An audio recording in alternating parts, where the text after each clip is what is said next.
Good evening students. मैं अश्विनी कुमार पांडे। स्वागत है आप लोगों का स्टडी पॉइंट के इस ऑब्जेक्टिव टेस्ट सीरीज में। आज हम आप लोगों के लिए लेकर आए हैं फिजिकल केमिस्ट्री के क्लास 12th बिहार बोर्ड के इम्पोर्टेंट कुछ ऑब्जेक्टिव क्वेश्चंस के बारे में, जो 2021 के एग्ज़ाम में बहुत ही इम्पोर्टेंट हैं। आपके फिजिकल केमिस्ट्री का जो चैप्टर नंबर 1 है, पदार्थ की ठोस अवस्था, इससे कुल मिलाकर 15 क्वेश्चन लेकर हम आए हैं। और इस तरह से आप लोगों को प्रतिदिन कम से कम 2 सेट मिल जाया करेगा, जिससे आप लोग का जो संपूर्ण काम है, जो ऑब्जेक्टिव का एग्ज़ाम का तैयारी है, वो पूरी तरह से हो जाएगा। तो बिना समय गंवाए, समय को ध्यान में रखते हुए इस चीज़ को आगे बढ़ाया जाए। और जो आपका आज के टेस्ट सीरीज का पहला क्वेश्चन है वो है कि निम्नलिखित में से कौन अक्रिस्टलीय ठोस पदार्थ है। आप लोग जानते हो कि ठोस पदार्थ 2 प्रकार के होते हैं, क्रिस्टलीय और अक्रिस्टलीय। तो आपसे ये पूछा जा रहा है कि निम्न में से कौन सा अक्रिस्टलीय ठोस पदार्थ है। तो यहाँ पर इस क्वेश्चन में जो सही आंसर होगा वो होगा कांच, यानी कि अक्रिस्टलीय ठोस पदार्थ है कांच। नेक्स्ट क्वेश्चन है कि कौन सा गुण क्रिस्टलीय ठोस पदार्थों का नहीं है। कौन सा गुण क्रिस्टलीय ठोस पदार्थों का नहीं है। तो इसका जो सही आंसर होगा वो होगा विभिन्न दिशाओं में समान गुण, यानी कि समदैशिक होना। जो क्रिस्टलीय ठोस होते हैं वो समदैशिक नहीं होते हैं, यानी उनका विभिन्न दिशाओं में समान गुण नहीं होता है। सॉरी। क्वेश्चन नंबर जो 3 है वो ये है कि घनाकार क्रिस्टल में ब्रेवियस जालकों की संख्या कितनी होती है। ऑप्शन है 3, 1, 4, 8। तो घनाकार क्रिस्टल में ब्रेवियस जालकों की संख्या होती है 3। इसका सही आंसर 3 हो जाएगा। नेक्स्ट है कि NaCl यानी कि सोडियम क्लोराइड में जो क्रिस्टल बनता है सोडियम क्लोराइड का, उसकी संरचना कैसी होती है। तो इसका जो सही आंसर होगा वो होगा फलक केंद्रित सेल, यानी कि FCC। ऑप्शन था पिंड केंद्रित, फलक केंद्रित, अष्टफलक, वर्गीय तल। तो इसका जो सही आंसर होगा वो होगा फलक केंद्रित, यानी कि FCC, face centred cell. Next question है कि किसी क्रिस्टल के 2 समानांतर तलों के मिलन निर्देशांक कैसे होते हैं। तो किसी भी क्रिस्टल के जो 2 समानांतर तल होते हैं उनके मिलन निर्देशांक होते हैं समान। तो इसका सही आंसर हो जाएगा समान। ऑप्शन था समान, भिन्न भिन्न, शून्य, इनमें से कोई नहीं। तो इसका जो सही आंसर होगा वो होगा समान।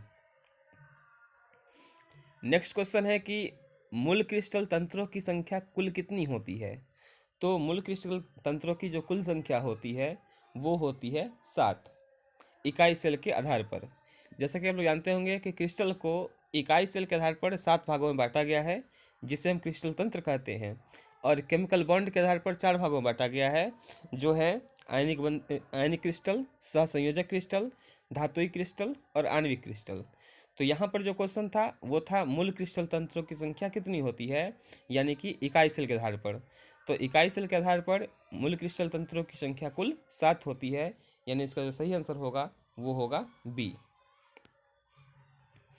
नेक्स्ट है कि किसी धातु के HCP में, यानी हेक्सागोनल क्लोज पैकिंग जो होता है HCP में समनंबर संख्या कितनी होती है। जो कोऑर्डिनेशन नंबर है वो कितनी होती है। तो इसका सही आंसर होगा 12। बच्चों यहाँ पर ध्यान देने वाली बात यह है कि यदि आपसे HCP के बारे में पूछा जाए तो इसका जो सही आंसर होगा वो 12 होगा।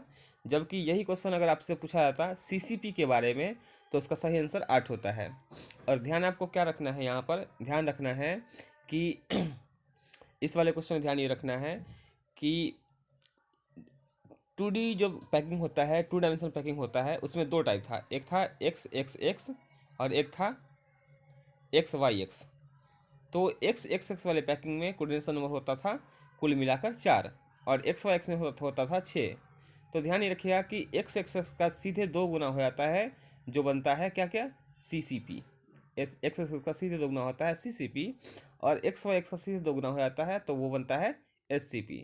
तो अगर कोऑर्डिनेशन में आपसे पूछा जाए XXX का तो 4, एक्स वाई एक्स का तो 6, CCP का तो 4 × 2 यानी 8, और HCP का तो 6 × 2 यानी कि 12।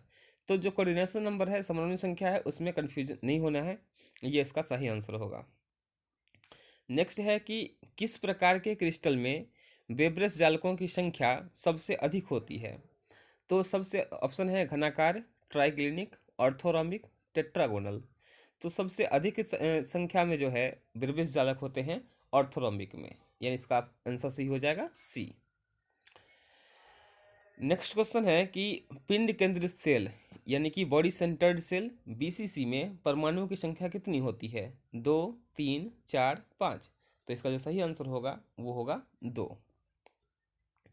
नेक्स्ट है कि A और B तत्वों से बने एक यौगिक की संरचना घनाकार है। A परमाणु घन के कोनों कोनों पर और B परमाणु फलकों के केंद्र में है। तो इस यौगिक का सूत्र क्या होगा? और इसका जो सही आंसर है वो इस प्रकार से दिया हुआ है। इसका आंसर कुछ इस तरह से दिया हुआ है। ऑप्शन होगा AB, A2B, AB3 और AB²। तो इसका सही आंसर है वो होगा AB3। नेक्स्ट क्वेश्चन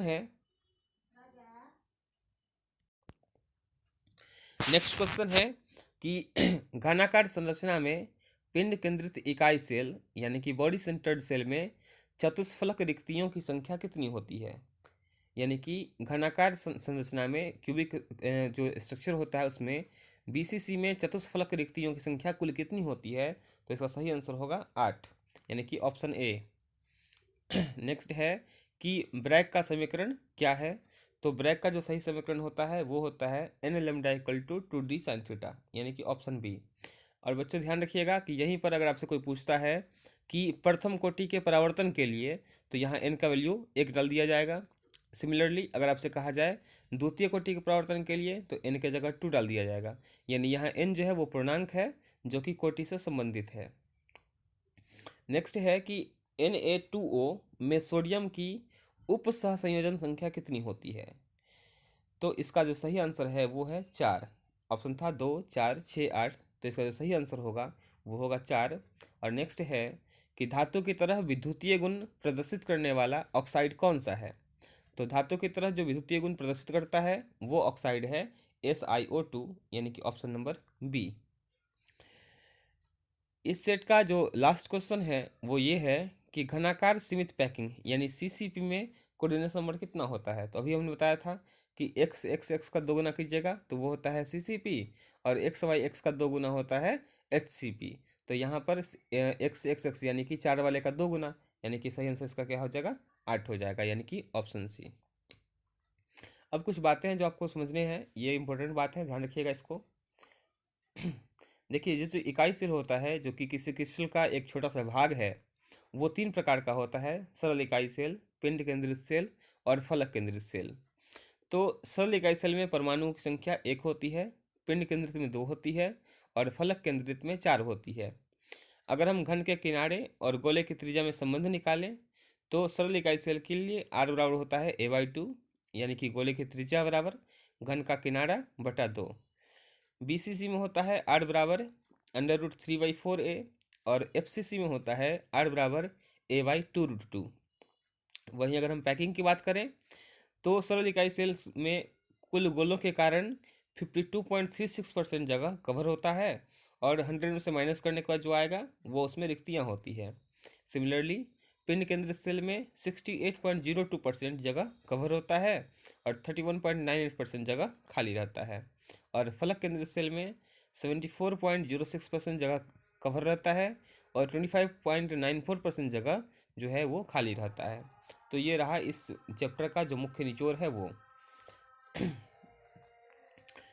अभी फ़िलहाल जो आप लोग का एग्ज़ाम आने वाला है, जो 1 फरवरी से शुरू हो रहा है आप लोग का 2 फरवरी से बिहार बोर्ड का, इस एग्ज़ाम में आप लोग इसी तरह से बने रहेंगे तो आपका जो ऑब्जेक्टिव का तैयारी है वो सकुशल रूप से अच्छे से हो पाएगा। और सॉरी, हमारी ये कोशिश रहेगी कि हर एक दिन में आप लोग का कम से कम 30 क्वेश्चन का जो ऑब्जेक्टिव है वो हम करें, और जितनी भी विषय होती है आप लोग के एग्ज़ाम में उन सब का वीडियो लेकर हम बहुत जल्द आएंगे और कम से कम 2 वीडियो पूरे दिन के अंदर आप लोग को मिलते रहेगा। धन्यवाद।